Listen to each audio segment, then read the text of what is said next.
এখন যা পরিস্থিতি, মেগাস্টারের ১০০ কোটির যে স্বপ্ন এবং দুই বাংলায় রাজত্ব করা, প্যান ইন্ডিয়ার রিলিজ, এগুলো যে মেগাস্টারের স্বপ্ন, সেগুলো কি সত্যি অধরাই থেকে যাবে, নাকি সেগুলো আবার ধরার জায়গায় আসবে? বন্ধুরা, এই স্বপ্নগুলো আমায় যদি আজ থেকে ১ বছর আগেও কেউ বলতো না, মানে এই টাইমটাতে যখন সবে সবে বরবাদ রিলিজ করেছে বা বরবাদের রিলিজের আগে আর কি, আমাকে যদি কেউ বলতো যে ১০০ কোটি সম্ভব কিনা বাংলা চলচ্চিত্রে, আমি বলতাম অসম্ভব। অসম্ভব, সম্ভব নয়, কোনোভাবেই সম্ভব নয়, কিছুভাবেই সম্ভব নয়। কারণ বাংলার ওই ক্যাপটাই নেই। বাংলায় খুব বেশি হলে ৫০-৬০ কোটি টাকা আমরা দেখেছি, তার বেশি আমরা কোনোদিন দেখিনি। তো যেটা আমরা দেখিনি তার 50% দেখেছি, তার 50% তো তোলা সম্ভব না।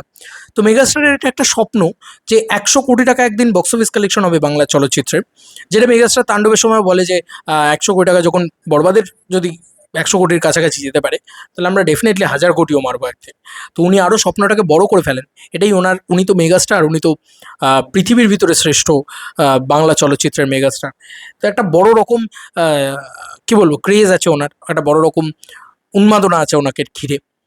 তো ওনার এই স্বপ্নগুলোকে সাকিবিয়ানরা সবসময় সত্যি করার চেষ্টা করে, কিন্তু ভালো ছবির দ্বারা আরও বেশি মানুষ। দেখো, ফ্যান্সরা কোনো সিনেমাকে ১০ বার দেখলেও সেই সিনেমার কালেকশন খুব বেশি হলে ১০ থেকে ১২ কোটিই হতে পারে, ঠিক আছে? বা হয়তো ১৯-২০ কোটি টাকা হতে পারে, তার বেশি কিন্তু যাবে না। ফ্যান্সরা যদি ১০ বার করে, একটা ফ্যান্স যদি ১০ বার করেও দেখে, তাহলেও কিন্তু যাবে না। কেন বলছি? কারণ শুধুমাত্র ফ্যান্সরা দেখলে হয় না। একটা সিনেমাকে কি বলবো, মানে নিউট্রাল অডিয়েন্স, সাধারণ দর্শক, সিনেপ্রেমী মানুষ, সিনেপ্রেমী না এরকম মানুষ, বা যারা কোনোদিনই হয়তো সিনেমা হলে যায় না, বা যারা হয়তো ৫-৭ বছর সিনেমা হলে যায়নি, তারাও যখন হলে এসে দেখে, তখন এই কালেকশনটা হওয়া পসিবল ১০০ কোটি টাকা। ঠিক আছে? এটা হচ্ছে প্রথম পয়েন্ট, ফার্স্ট পয়েন্ট। সেকেন্ড যে পয়েন্টটা আমার মনে হয়, আমার স্পেশাল মনে হয়, সেটা হচ্ছে যে বরবাদ পরবর্তীতে আমরা দেখতে পেলাম যে ৮০-৮২ কোটি টাকার একটা কালেকশন কিন্তু বরবাদ করতে পারলো, এবং করে দেখিয়ে দিল যে ইয়েস, সম্ভব। আর বাংলা ছবি এরকম কালেকশন করতে পারে, সেটা হোক ইতালি, সেটা হোক সুইডেন, ডেনমার্ক, মানে বিদেশের এভরি কান্ট্রিতে আর কি ফাটিয়ে ব্যবসা করলো। এবং তার সঙ্গে সঙ্গে কি বলে, বাংলাদেশে একটা ধুমা ব্যবসা করলো। যে সিনেমাটা প্রথম দিকে খোলেনি, শো দেয়নি, ইত্যাদি অনেক কিছু করেছে, সেই সিনেমাটা ওরকম একটা ঘটনা ঘটিয়ে দিল। ঠিক আছে? এবং প্রমাণ হলো যে ভালো cinema with megastar Shakib Khan জমে গেছে ভাই, জমে গেছে।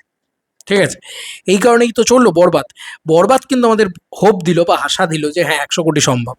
যদি পাইরেসি না হয়, তাহলে ৮২ কোটি যদি সম্ভব হতে পারে, বা ৮৫ কোটি যদি সম্ভব হতে পারে, তাহলে ১০০ কোটিও সম্ভব। বাংলা চলচ্চিত্রে সম্ভব, এবং একমাত্র মেগাস্টার শাকিব খানের হাত ধরেই সম্ভব।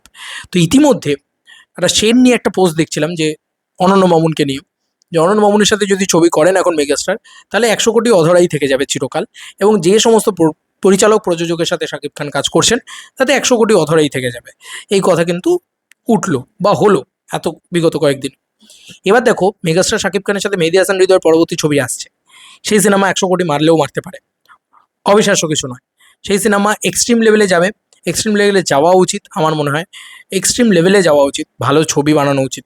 শুধুমাত্র গোর, ভায়োলেন্স, ব্রুটালিটি, সেক্সুয়াল জিনিসপত্র এবং বাদবাকি যা আছে, মানে প্রবলেমেটিক জিনিসপত্র দেখালেই কিন্তু হবে না। গল্পটাও ভালো হতে হবে, সিনেমাটাও ভালো হতে হবে। এইটা হচ্ছে সবথেকে বড় পয়েন্ট, আমি মেহেদী হাসান হৃদয়ের ক্ষেত্রেও বলব।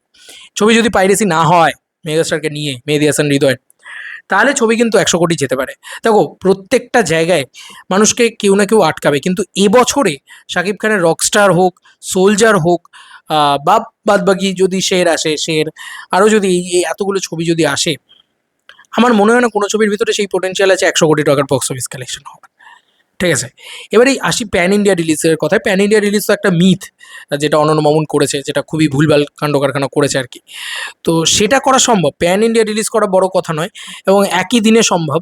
সেটা এখানকার এসবিএফ, আমাদের এখানকার পশ্চিমবাংলার সব থেকে বড় প্রোডাকশন হাউস, এবং বম্বে থেকে একটা কোনো বড় প্রোডাকশন হাউসকে জুড়তে হবে তার সাথে, তাহলেই হয়ে যাবে। প্যান ইন্ডিয়া রিলিজ হওয়া কোনো বড় ব্যাপার না। এটাও মেগাস্টারের একটা স্বপ্নের মতোই পড়ে।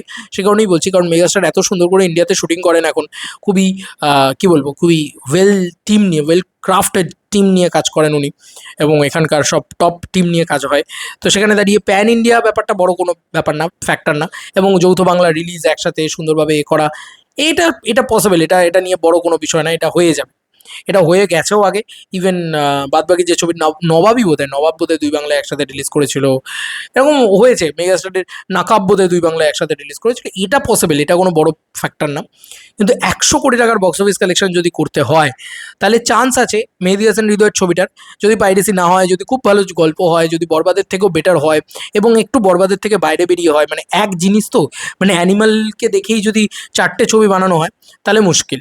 ঠিক আছে, অন্য কোনো পপুলার ছবিরও যদি থেকে ইন্সপিরেশন নেওয়া হয়, ভাঙ্গা যেরকম ছবির থেকে ইন্সপিরেশন নেয়, সেরকম ছবির থেকেও যদি ইন্সপিরেশন নেওয়া হয় তাহলে ভালো, তাহলে আরও ভালো হবে, তাহলে সেক্ষেত্রে 100 কোটির মার্কটা ছুঁয়ে যেতে পারে। আর যেটা সব থেকে বড় কথা সেটা হচ্ছে তুফান 2। বন্ধুরা, তুফান 2 দিয়ে একমাত্র সম্ভব 100 কোটি টাকার বক্স অফিস কালেকশন হওয়া। কেন বলছি?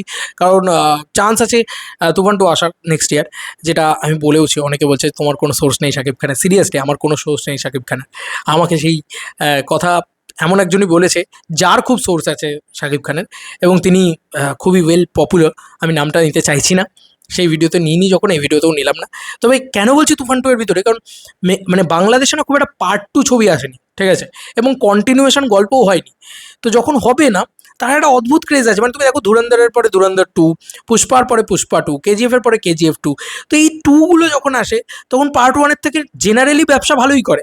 মানে সেক্ষেত্রে তুমি যদি দেখো, পুষ্পার ক্ষেত্রে পুষ্পা 2 এর মানে রিভিউ কিন্তু পুষ্পার মতন ছিল না, তারপরেও কিন্তু দারুণ ব্যবসা করেছে, এবং পুষ্পা 1-এর থেকে বেশি ব্যবসা করে নিয়ে চলে গেছে। তো এটা না হয়নি। এবার তুফান ছবিটা কত টাকার ব্যবসা করেছে? 60 কোটি টাকা। যদি এটা ডবল কালেকশন, ন্যাচারালি দেখা যায় যে পার্ট 2গুলো ডবল কালেকশন করে, মোটামুটি যদি ভালো হয়ে যায়, তো এক্ষেত্রে চান্স আছে খুব ভালো হয়ে যাওয়ার। যদি ছবি ভালো হয়ে যায়, যদি ছবি লেগে যায়, তাহলে আমি ডেফিনেটলি শিওর যে তুফান 2 100 কোটি টাকা হতে পারে। কারণ ডবল কালেকশন না করলেও 40 CR তো আরও মেরেই দেবে, মিনিমাম 100 CR তো হয়েই যাবে। এটা একটা চান্স আছে, এবং শাকিব খানের একটা বিগেস্ট মেগাস্টার অফ বাংলাদেশ, তার একটা স্বপ্ন কিন্তু পূরণ হতে পারে। কিন্তু এই যে এখন যে ধরনের ছবি হচ্ছে, প্রিন্স ধরো বা এই ছবিগুলো একটাও 100 কোটি টাকা তো মারতে পারবে না, এটা ফর শিওর। 50 CRও মারতে পারবে না হয়তো, যেভাবে এগোচ্ছে আর কি। তোমাদের আর কি মতামত জানিও কমেন্ট সেকশনে। চলো বন্ধুরা, নতুন কোনো ভিডিওতে দেখা হবে, বাই।